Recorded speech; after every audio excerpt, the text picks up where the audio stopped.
சமீபத்தில் நான் ஒரு புத்தகம் படித்தேன் குழந்தைகளை. உங்களுக்கு மிக முக்கியமான ஒரு விதையை தூவிவிட்டு போகிறேன். வகுப்பறைக்குள் நீ படிக்கின்ற படிப்பு மட்டுமல்ல இந்த உலகத்தை நீ சந்திப்பதற்கான படிப்பு. வெளியில் இருக்கக்கூடிய படிப்பை படி. மிக முக்கியமான இன்னொரு ஒரு விஷயத்தை சொல்லுகிறேன். திரைப்படத்தை, சீரியல்களை, சும்மா ஜோக்குகளை பார்த்துவிட்டு இந்த மீடியாவுக்குள்ள இருந்துகிட்டு இந்த இன்டர்நெட்டை பார்த்துக்கிட்டு காலத்தை கழிக்காத. அதில் மிக சிறப்பான ஒரு செய்தியாக நீ வர வேண்டும் என்பதற்காக நீ முயற்சி செய். அதற்குள் மூழ்கி போகாத. அது அல்ல உன்னுடைய பிறப்பிற்கான நோக்கம். நான் ஒரு புத்தகத்தை படிச்சேன், 70 பக்கம் குழந்தைகளை. அந்த புத்தகம் 70 பக்கம். இங்க எத்தனை பேருக்கு புத்தகம் வாசிக்கின்ற பழக்கம் இருக்கிறது என்று எனக்கு தெரியாது. ஏனென்றால் நாம வாசிக்கணும்னாலே அது பரீட்சைக்குன்னு சொல்லிட்டு பண்ணிட்டதுனால நமக்கு வாசிப்புனால ஒரு அலர்ஜி வந்துருச்சு. படிக்கிறதுனால ஒரு அலர்ஜியா இருக்கு, எழுதுறதுனால ஒரு அலர்ஜியா இருக்கு. யாருக்காகவும் படிக்க வேண்டியதாக இருக்கிறது, எதற்காகவும் எழுத வேண்டியதாக இருக்கிறது. பாருங்க, கேள்வி கேட்கிறவன் பெரிய ஆளுங்க, பதில் சொல்றவன் அதுக்கு கீழே இருக்கிறவன். இவங்க எல்லாம் கேள்வி கேட்கறாங்க, நீங்க எல்லாம் பதில் சொல்லிட்டு இருக்கிறீங்க. கேள்வி கேட்பதுதான் கல்வியை தவிர பதில் சொல்லுவது அல்ல. கேள்வி கேள், ஒவ்வொரு கேள்வியாக எழுப்பு.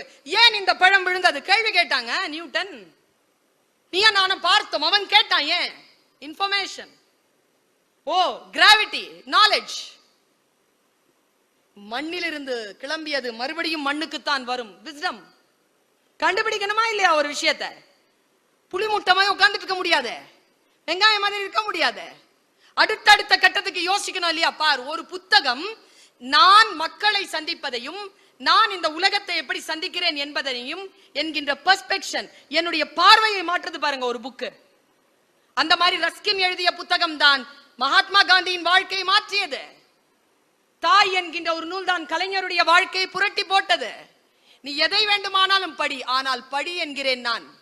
பார், அந்த புத்தகத்திற்கு பெயர் எனக்கு என்னமோ அதற்கு நோபல் பரிசு கிடைச்சிருக்கணுங்க அந்த புக்குக்கு.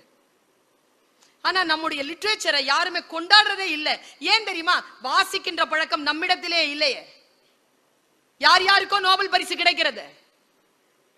கீதாஞ்சலிக்கு கிடைச்சது.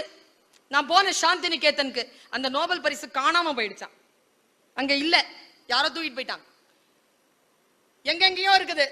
இந்த பிஎம்ஓ சிஎம்ஓ எங்கெங்கயோ போகும்போது அங்கெல்லாம் பரிசா கொடுக்கறாங்க.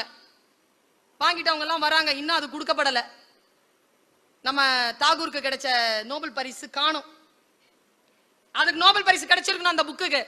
அந்த புத்தகத்தின் பெயர், அதை எழுதியவர், அது வந்த இலக்கியத்திற்கான மூலமொழி தெலுங்கு. எழுதியவர் கேசவ ரெட்டி. அந்த நூலினுடைய பெயர் அவன் காட்டை வென்றான். அந்த நூலை மொழிபெயர்த்தவர் எத்திராஜுலு. அந்த புத்தகத்தை வாசிக்கிறேன் நான். 70 பக்க புக்குங்க, இத்துணூண்டு. ஒரு பன்றி மேய்ப்பவனின் கதை. இதுல என்னங்க ஒரு பன்றி மேய்ப்பவன் போய் நம்ம வாழ்க்கையை வழிகாட்டிட முடியுமா?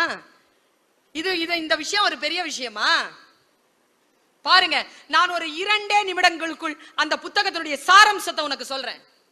ஒரு 10-12 பன்றிகளை வைத்து மேய்த்து கொண்டிருக்கக்கூடிய ஒரு கிழவன், அவனிடத்தில் வேலை செய்யக்கூடிய, அவனுக்கு பேரனாக இருக்கக்கூடிய ஒரு இளைஞன், அவள சிறுவன், அவ்வளவுதான் 2 பேர். அவரிடத்தில் 2 பெண் பன்றிகள். அதுல ஒரு 2மே சினை. ஒன்னு குட்டி போட்டுருச்சு 2 நாளைக்கு முன்னால. இன்னும் ஒன்று சினை நிறைய இருக்கிறது, இன்றைக்கோ நாளைக்கோ குட்டி போடும். குட்டி போட்டுருச்சுங்கிறதுனாலேயே கொண்டாடி தீர்க்கிறான் கிழவன். அவனுடைய அந்த தொழுவத்திற்குள் நிறைய பன்றி குட்டிகள் வந்துவிட்டன என்கின்ற சந்தோஷம் அவனுக்கு. துள்ளி குதித்து விளையாடி கல் குடித்து மயங்கி கிடக்கிறான். அடுத்த நாள் காலை அந்த சிறுவன் அந்த பன்றிகளை மேய்த்து கொண்டு வெளில போயிட்டான். சாயந்தரம் 6 மணி ஆச்சு, இன்னும் திரும்பல. அந்த போதை தெளிந்து எழுந்து உட்காருகின்ற கிழவன் தன்னுடைய அந்த தொழுவத்திற்குள் பன்றிகள் இல்லாததை பார்த்து கிளம்பி தேடி போறான். வழியில அந்த சிறுவனை பார்க்கிறான். எல்லா பன்றிகளும் இந்த கிழவனை சுற்றுகின்றன, அந்த தாய் பன்றியை தவிர. அது காணோம். இங்கதாங்க கதை ஆரம்பிக்குது. ஐயா, அட்மினிஸ்ட்ரேஷன்ல இருக்கக்கூடியவர்கள், இந்த உலகத்தை வழி நடத்தக்கூடியவர்கள், அதிகார நிலையில் இருக்கக்கூடியவர்கள், தத்துவ ஞானிகள், குருமார்கள், எல்லோரும் தெரிந்து கொள்ள வேண்டிய தத்துவம். அந்த ஆளு கையில ஒரு பெரிய ஈட்டியை வச்சுக்கிட்டு, இடுப்புல ஒரு சின்ன கத்திய வச்சுக்கிட்டு கிளம்புறாங்க அந்த தாய் பன்றியை தேடி. தாய் பன்றிக்கு ஒரு பழக்கம் இருக்கு.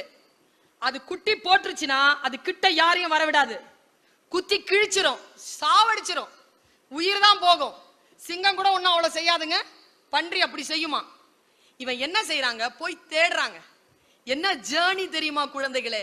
நீங்கள் எதை எதையோ பார்க்கிறீர்களே, காட்சிகளாக பார்க்கிறீர்களே, நீங்கள் அந்த கற்பனை திறன் உங்கள் மனதிலே விரிய வேண்டும் என்றால், அந்த பயிற்சி இருக்க வேண்டும் என்றால், யாரோ ஒருவர் கண்டு கழித்த காட்சியை பார்க்காமல் புத்தகங்களை வாசித்து நீங்கள் அந்த காட்சியை உங்களுக்குள் உருவாக்கி கொள்ளுங்கள். அதை விட மிகப்பெரிய பேரு வேறு யாருக்கும் கிடைக்காது மனிதர்களை தவிர என்பது என் எண்ணம். பாருங்க, அவன் போறான், ஒரு குருவி இருக்குங்க, அது ஒரு கேரக்டர். அந்த குருவி சத்தம் போடுது. அது எப்ப சத்தம் போடும்னா, ஏதாவது அப்நார்மலா நடந்துச்சுன்னா சத்தம் போடும். அந்த சத்தத்தை வைத்துக்கொண்டு அவன் அந்த பன்றியின் இடத்தை கண்டுபிடிக்கிறான். போறாங்க, போய் பார்த்தா 10 குட்டி போட்டிருக்கு பன்றி. ஆசையில கிட்ட போறான் பாருங்க, அந்த பன்றி இவனை கொதறி தள்ளிடுது. ரத்தம் வழிய ஒரு மரத்துல ஏறி நின்னுக்கிறான். உரு உரு உரு உருன்னு சுத்துதுங்க கீழே. எத்ராஜுலு அதை மொழிபெயர்த்திருக்கக்கூடிய விதம் இருக்கு பாருங்க, அவ்வளவு பிரமாதமா மொழிபெயர்த்திருப்பார். கீழே சுத்துது, மேல உட்காந்துட்டே இருக்கான். இவன் சொல்றான், என்ன கொன்னது போதும், போய் அந்த குட்டிகளை பார், அதற்கு உன் தேவை இருக்கிறதுன்னு கெஞ்சுவாங்க இவன் அந்த பன்றி கிட்ட. அந்த பன்றி போய் உட்காந்துரும். இந்த குருவி இருக்குல்ல, இந்த பீக்லாக் குருவி, அது கத்திக்கிட்டே இருக்கிறத பார்த்து நரி வந்துருங்க. அது ஒரு கேரக்டர்னு சொன்னல. சில பேரு தேவையோ தேவையில்லையோ ஒரு விஷயத்த பேசிட்டே இருப்பாங்க. அந்த விஷயம் பேசுறதுனால சில பேருக்கு லாபம், சில விஷயம் பேசுறதுனால சில பேருக்கு நஷ்டம்ல. அந்த நஷ்டம் அங்கே நடக்கும். அதனால அவன் அந்த குருவியை கொல்வான். அவன் கொல்லும் போது சொல்லுவான், நான் எனக்கு உதவி செய்த அந்த குருவியை எதற்காக அது உதவி செய்ததோ அதை காப்பாற்றுவதற்காக கொல்ல வேண்டி இருக்கிறதுன்னு பேசுவாங்க. பெரியவர்களுக்கு புரியும் என்று நினைக்கிறேன். அதை கொலை செய்ய வேண்டும் என்று நான் முடிவெடுத்து விட்டேன், ஆனால் எனக்கு அந்த எண்ணம் இருக்கவில்லைன்னு துடிச்சிட்டு நிப்பான் பாருங்க. 2 நரி வந்துடும். 2 நரியில இவன் கீழே இறங்கினா தன்னைதான் பன்றி குறி வைக்குங்கிறதுனால ஒரு நரிய கொன்னுடுவாங்க கத்தி அடிச்சு. இன்னொரு நரி என்ன பண்ணும், அந்த பன்றி கொன்னுடும். அது இல்லாத 3வது 4வது நரின்னு பின்னால வந்து 2 குட்டியை எடுத்துட்டு போயிடும். 8 குட்டி இருக்கோங்க. திரும்பி பாப்பான் பாருங்க, 10 நிமிஷத்துல 50 நரி வந்துடும்.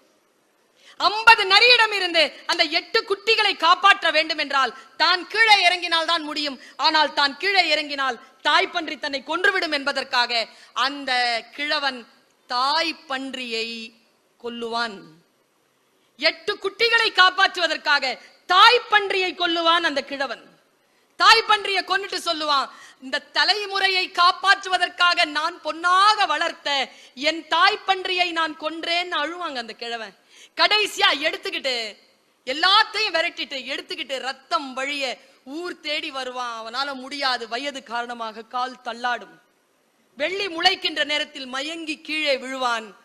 கண் விழித்து பார்க்கின்ற பொழுது அந்த தட்டுல 8 குட்டிகளுக்கு பதிலாக 8 பிண்டங்கள் இருக்கும். அதை பருந்து சாப்பிட்டு தீர்த்திருக்கும். அவன் தள்ளாடியபடி கண்ணீரோடு வந்து அந்த குடிசையில் சாய்வான்.